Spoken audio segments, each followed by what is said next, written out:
her she could keep whatever was left. Still wary, the girl took the money, then told Jack she came from a knightly family and would definitely return to repay his kindness. With that, she turned and left without hesitation. Watching her go, Jack couldn't help but reflect. After all, any normal adventurer would have reported a strange ghoul like him to the guild, but after that brief interaction, Jack trusted his instincts that she wasn't that kind of person. Not long after, the girl returned carrying a large bundle. Once Jack put the clothes on, he looked far more human. The only problem was that his face was still obvious, but to his surprise, the girl had already thought of that. She had even prepared a mask. Unfortunately, something went wrong when Jack tried it on. The mask came with a self-adhesive function, and it looked fine on him, but Jack quickly realized he couldn't take it off. The girl panicked immediately. All the other clothes were bought from guild-recommended shops, but the mask alone was from a roadside stall, picked up cheaply because she liked it. Thinking back, it did seem suspicious. However, she was sure it wasn't cursed, since she had touched it herself without any reaction. Hearing this, Jack finally understood. It was a curse that only activated once worn. Ignoring the girl's shocked stare, Jack used holy energy, something only clerics could wield. Even then, the mask wouldn't come off, because his holy energy wasn't strong enough. It only weakened the curse halfway. So now, the only option was to save money and find a professional cleric to remove it. After that,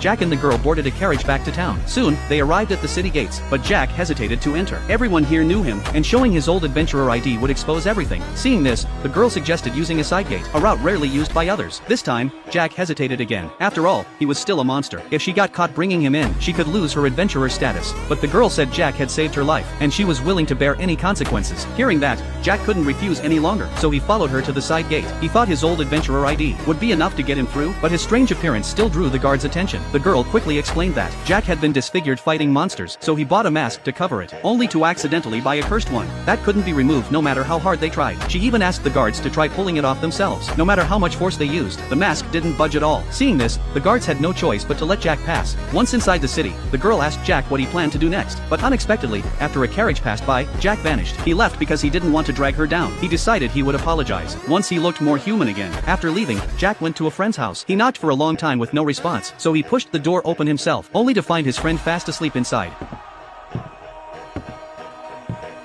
Roll in.